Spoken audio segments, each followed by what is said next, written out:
Every 4 years, Americans witness one of the defining rituals of public life, the inauguration of a president. In that moment, the president places his hand on the Bible and swears not merely to support the Constitution, but to preserve, protect, and defend it. That language is striking and perhaps more revealing than one might realize. Why does the Constitution single out the president in this way? What does the oath tell us about the office itself? And does it explain why Americans so often judge presidents by how they respond to crisis? From George Washington and Abraham Lincoln to 9/11, Hurricane Katrina, and COVID, the presidency has often been shaped not simply by law and policy, but by the exceptions that the presidency will preserve the order of the nation that feels under pressure. I'm Jean Badgelan. And I'm Patrick Needham. And you're listening to Talking History.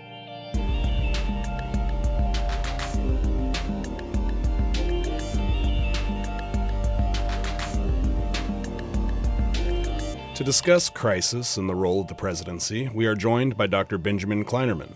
Dr. Kleinerman is the R.W. Morrison Professor of Political Science at Baylor University and a visiting professor at UT Austin. He has written extensively on executive power, the presidency, and American political thought. He is also here in Springfield to deliver a talk titled The Enduring Principles of the Declaration. However, today we are speaking in particular about his forthcoming book, The Crisis Presidency, University of Kansas Press, which explores the presidency, constitutional order, and the politics of crisis. Dr. Kleinerman, thanks for joining us. Thanks for having me. This is fun. Thank you. So, your book begins with the argument around the presidential oath itself. Why is the oath of office so important, and what does it reveal about the Constitution and how that office of the presidency is understood in the Constitution?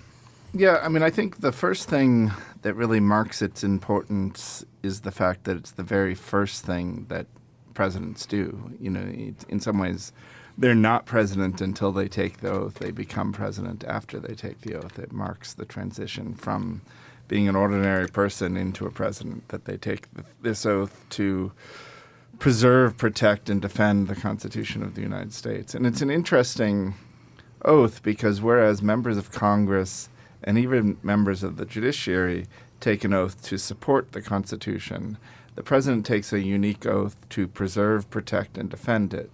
And the oath itself is specified in the Constitution. That is, the oath that he will take is actually put into the language of the Constitution. Again, that's not true for the Supreme Court and for Congress. So it's somehow critical to the function of the presidents that they preserve and protect and defend the Constitution. And one of the things I try to show in my book is show what that means, how it's a much more all-encompassing role than simply supporting the Constitution.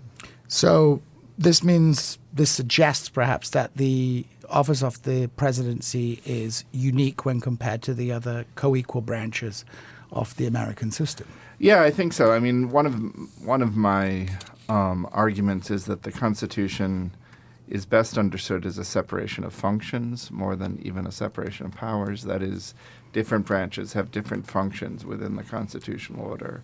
And the president's function, particular constitutional function, is handling and responding to crises of one sort or another.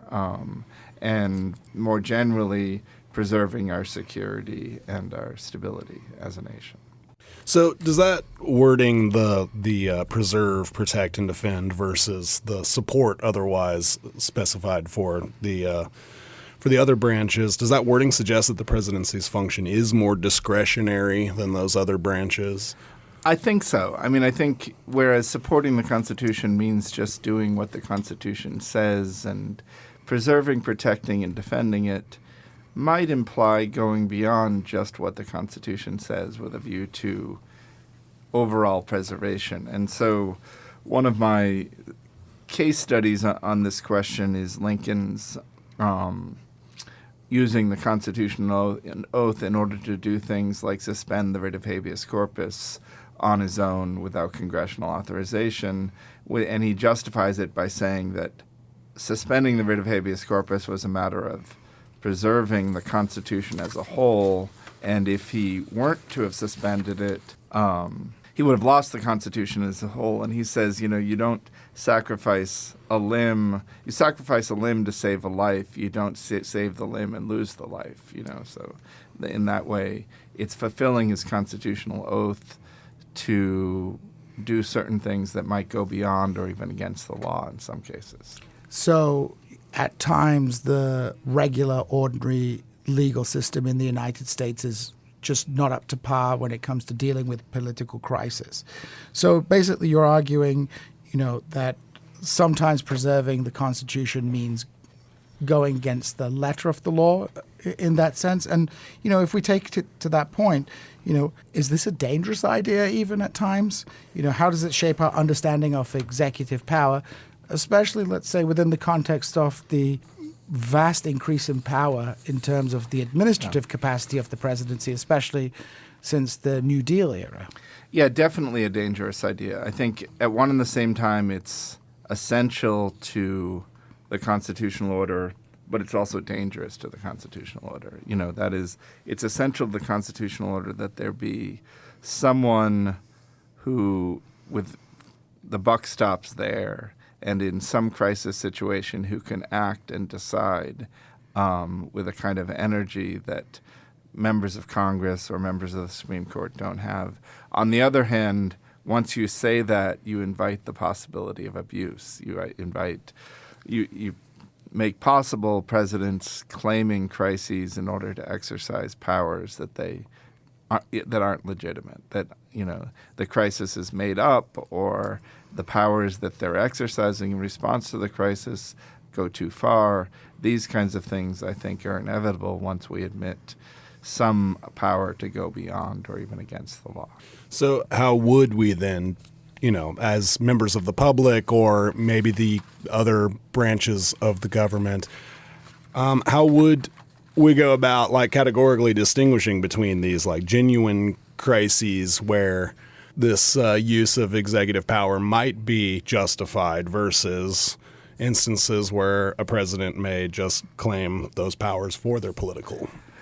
Yeah, I think it's not obvious how you make those distinctions. Sometimes there'll be, I'm not sure there's a categorical distinction between one and the other. There's sort of shades of gray.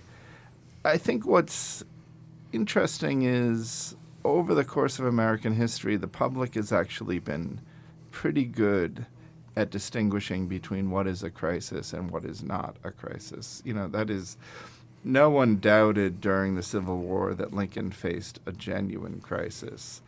In less sort of, or if you think about something like 9/11, no one doubted. Bush issued an order to shoot down civilian airplanes on 9/11 if they wouldn't come down from the air voluntarily. That's a pretty dramatic step. And obviously, it's sort of obvious that you wouldn't want to give the president the power as a legal matter to shoot down airplanes when they choose to. So, but no one would doubt the crisis character of 9/11. On the other hand, in his first term, Trump tried to do several things on the border having to do with border policies, and claimed he had those powers as a matter of the crisis on the border. And in that case, neither the public nor the courts sort of went along with that. They actually pushed back. So I think actually the public, as a political question, the public is good at distinguishing between one and the other. One of the important things is there's no legal line. It really is a political line more than it's a legal line. As a matter of law, we can't really decide when something that's essentially outside the law is legal and when it's not. By definition, powers exercised outside the law don't admit of legal distinctions. So in a sense, the limits on presidential power, there's no written legal line. It's more like a kind of a unspoken convention within the American system, or it's a purely contingent kind of line that's drawn. Is there a sense from the kind of historical examples about, when a line has gone too far? Yeah, I think it's definitely not that you definitely can't have a line on questions that, as I go beyond the law. The Constitution, though, does establish processes for holding presidents accountable if they go too far. Impeachment and re-election are both processes by which the public can determine that the president has gone beyond his legitimate authority, and in those cases can either impeach that president or not re-elect them. So, for instance, Lincoln's my favorite president, so I always end up using Lincoln examples. But Lincoln submits himself to the election of 1864, partially, I'd say, on the theory that given all the extra constitutional powers he's exercised during the Civil War, there has to be some point at which the public can judge whether that exercise was valid. It's not really within the purview of the Supreme Court to judge, but it is within the purview of the public to judge. So the elections kind of functions as a plebiscite. It reminds me of, for example, Napoleon III and his kind of use of the plebiscite to kind of advance executive power in the French Empire as well, where you even if you are engaging in kind of extra constitutional activities, you still need to have some kind of font of legitimacy from the people. Yeah, I think so. Or some point at which the public can judge. I would say that the American Constitution, in some ways, I think, by setting up judgment rather than empowerment, it better controls crisis behavior. So it actually, when you ask the public to judge, they actually might go too far. And, so there are examples in history. There are certainly examples in history of the public wanting to go too far in empowering presidents. And so it actually, in a strange way, might be better for presidents just to act and then be judged rather than the public to say what it wants, if that makes sense. So the difference is in a system like mid-19th century France, the president and then emperor is enhancing his power first by having the referendum and then doing what he wants, whereas American presidents will take actions, but there's a schedule for elections, and they know they're going to get judged at those elections. And you'd argue that's actually a better system for control. Yeah, it's almost a counterintuitive argument, because you'd say that, isn't a democracy, wouldn't it be better for the democracy to judge before? But I think it's, the people can't really judge what's necessary as a matter of war. They can. So when they're judging in advance, they're almost always, especially when it's a popular emperor or president, almost always going to give too much away. They might be better able to judge after the fact when they've seen what's happened, and then they won't be as inclined to give too much away. They might hold people accountable. You've mentioned Lincoln and the Civil War a couple of times, and that's obviously like the example of a American existential crisis, right? Uh-huh. And suspending the writ of habeas corpus is also probably the example of executive, using power in such a way. So what does that suspension of habeas corpus reveal about the relationship between constitutional preservation and just, ordinary legality? Well, I think what's interesting is this is one of the things that's actually explicitly mentioned in the Constitution. That is that the writ of habeas corpus cannot be suspended except in cases of crises and emergencies. So the Constitution at least explicitly makes possible this kind of emergency power. In that way, you might say it's not quite an extra constitutional power because it's specified by the Constitution itself. So, but the writ of habeas corpus, if you think about it, it is one of the fundamental things about legal government as opposed to arbitrary government. The difference between being able to lock people up on the executive say-so with no principle of judicial review is, that goes back to kings who put people in the tower, just threw them in the tower, left them there, they were gone. That kind of power is inherently dangerous. So I think it really is fundamental to the rule of law that all people can be, that there's some principle by which they're being arrested. And so the suspension of the writ of habeas corpus is fundamentally dangerous, I'd say.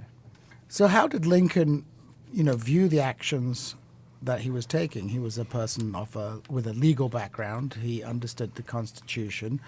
And he was taking these, actions. Did he see it explicitly in the way that you see it, as he was taking an extraordinary action that was, by its nature, extraordinary, in order to fulfill his oath at a deeper level to protect kind of broader American order? Or did he not see it in that way? Was it more kind of a contingent thing that was happening in the process of a crisis? Yeah, I would say that everything I know about executive power, I probably learned in one way or another from Lincoln's thoughts on it. So it's not that I'm articulating something Lincoln wouldn't have known, but that I'm just, in a certain sense, trying to work out Lincoln's own arguments. And it's striking the extent to which he never says something like, because I'm president, I can do whatever I want. He always tries to make a clear constitutional argument as to why he has this power, what he's going to do with it, and what limits it. So the empowerment is accompanied by an awareness of the need for limitations. And so, as an example, about midway through the war, before Lincoln had issued his own Emancipation Proclamation, General Fremont, actually in Missouri, issues an emancipation freeing the slaves in Missouri. And Lincoln cancels the Fremont's emancipation, on the principle that this isn't yet necessary as a matter of, it's not yet militarily necessary. And so just doing it on your own authority is essentially dictatorship.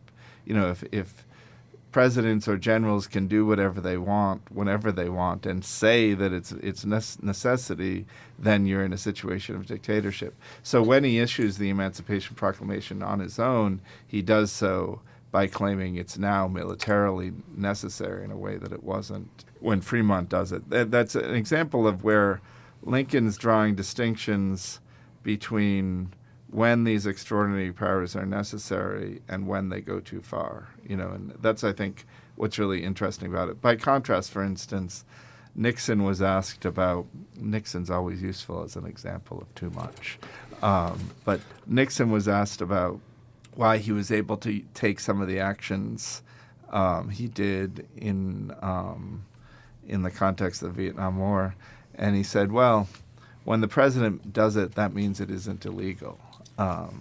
So that was Nixon's argument. And I think Trump has something like says, I have an Article 2, which means I can do whatever I want, So Lincoln never makes arguments like that. And I think fundamental to constitutional government is that although we need presidents who can behave in crises, and I think essential to Republican government is a person capable of acting in response to crises. We don't want presidents who just say they can do whatever they want. We need that power to be limited. So there's kind of a subtle distinction, but an important one between, let's say, what Lincoln is saying and what Nixon and Trump might be saying in terms of this. Lincoln is kind of opening a way for a temporary, let's say, constitutional autocracy within the context of a crisis, whereas Nixon is saying, when the president does it, it's not illegal. That's constitutional autocracy. Yeah. I mean, that argument, I don't think it's even constitutional autocracy. It's simply autocracy. I mean, if presidents can do whatever they want, then it's hard to see how they're any longer. I mean, they're only bound by the rule of law to the extent that the law is now what they want it to be, and that's not the rule of law. Laws are supposed to limit governmental actors, not empower them in that way. So the Lincoln argument in establishing both empowerment and limits is a kind of constitutional autocracy. I've never particularly liked the one scholar constitutional dictatorship. I think it's not quite. It's constitutional in an essential way, and it's not just dictatorship because it's only limited to the crisis at hand. It's not just do whatever I want for as long as I want, and it's also limited in the sense that the crisis doesn't empower presidents to just make domestic policy. So Lincoln couldn't, and Lincoln says this, until it becomes a matter of military necessity, he can't just, as a dictator, emancipate the slaves, even if he had wanted to. And, he indicates in some letters that he does think slaves should be free, but that doesn't empower him to act as a dictator who just frees the slaves. So I think that's a crucial distinction. So your argument is not just about what presidents do or how they can do it during moments of crisis, but also how the public responds to that and how the public is ultimately, it sounds like, responsible for being the one to rein that back in if it does go too far, as you say, the consequences after the fact, the public making the judgment call on whether or not that was the right thing.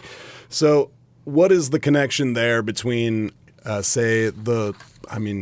soaring rhetoric of, say, an Abraham Lincoln, who, many of us, learned one of his speeches in elementary school and carry most of it with us today. He was such an effective orator, 170 years later, we're still thinking about it. But what is the connection, I guess, there between that rhetoric, public feeling, and the Constitution, and how do those three things, how does the president shape the public, give them that feeling of security? What role does the public's relationship directly with the office of the president and the president's relationship with the public play into the constraints on the presidential powers? Yeah, so, first I would say that, let me begin at the beginning. That is that the American founders, especially the Federalists in the founding, recognized that one of the crucial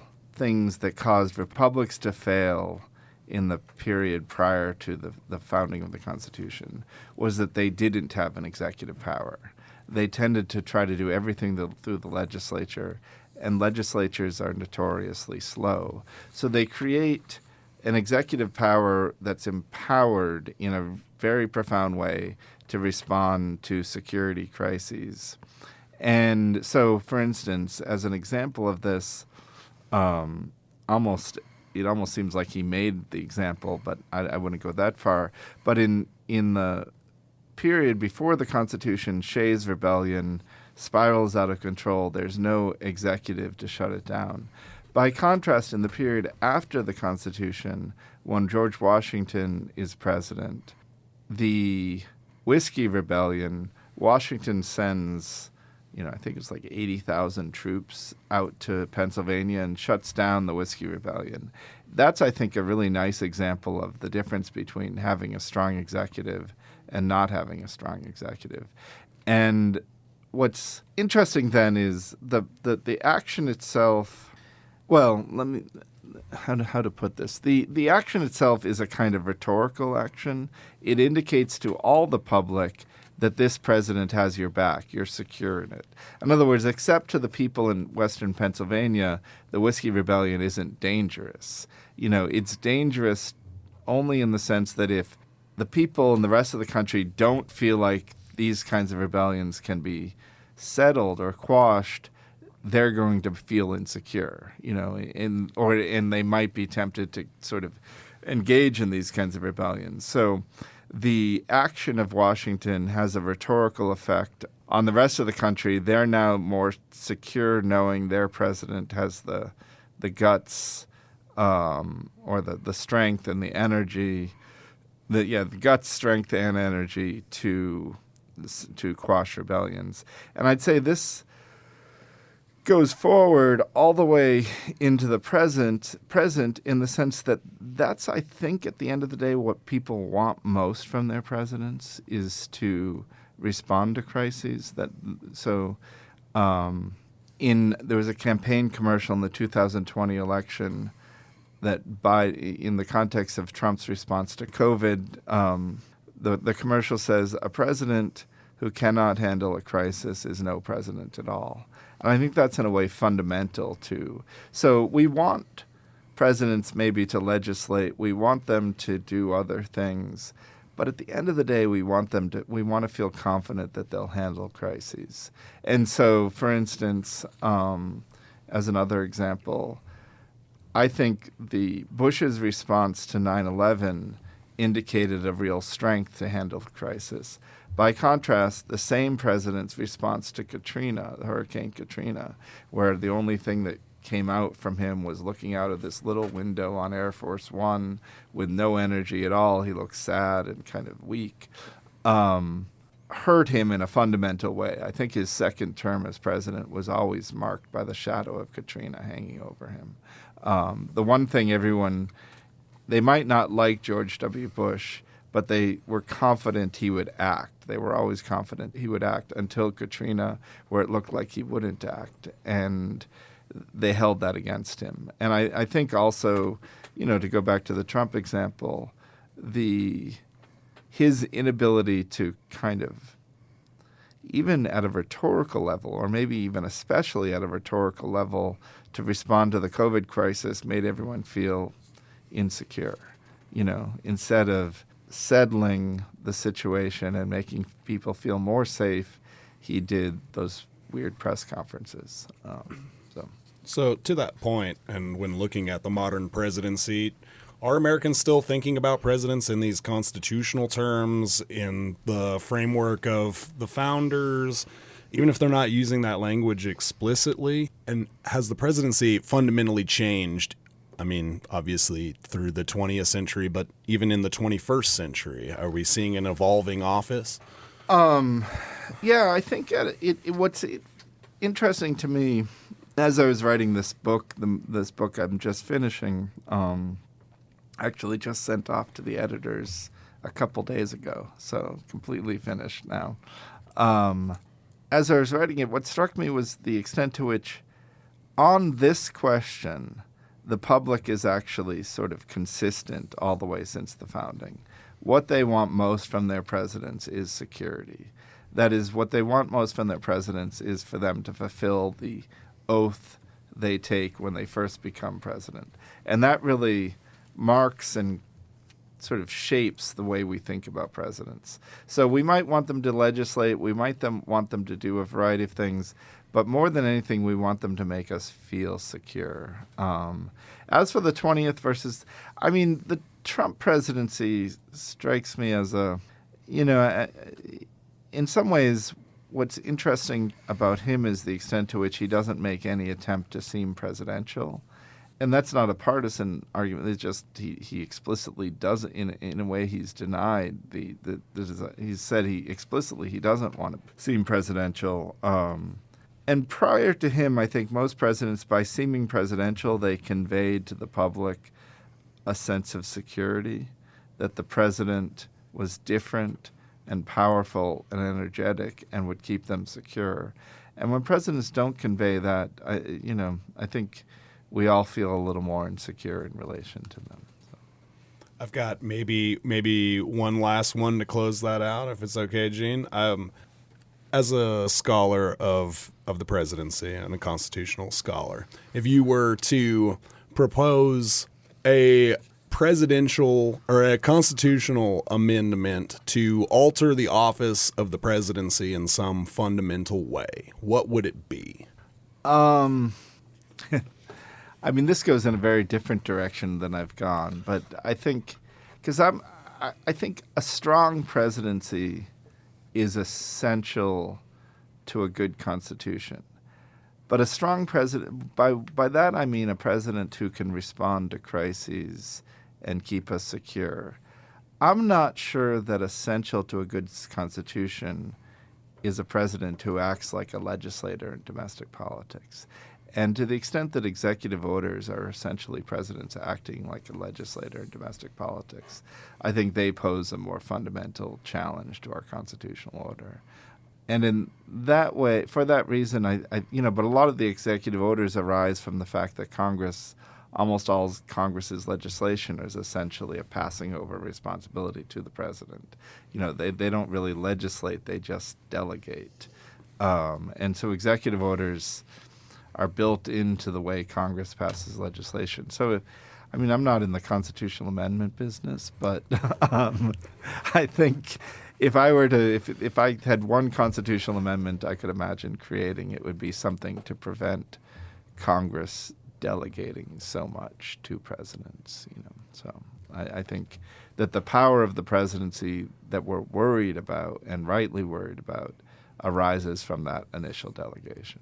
I do think that's a very interesting point in the sense that, Congress, by not having to take votes on things, kind of avoids its responsibility, which creates a kind of perhaps a negative dynamic with the presidency. Perhaps, the best argument against abolishing the filibuster or something like that is, no, you actually have to vote on these things because that's your job.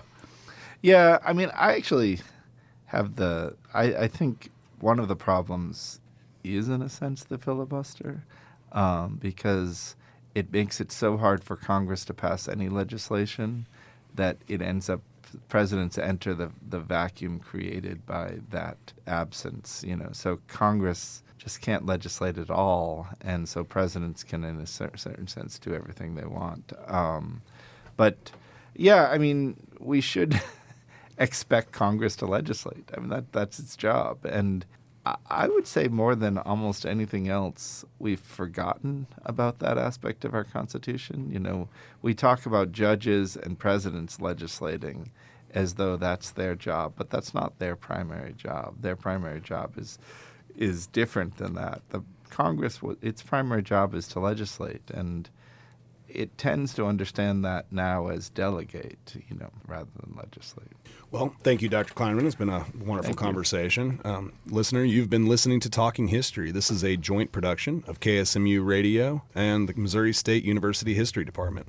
You can listen to this episode and any of our back episodes at ksmu.org or wherever you get your podcasts. Find us the first Thursday of the month at 12:06 right after NPR News. See you next time.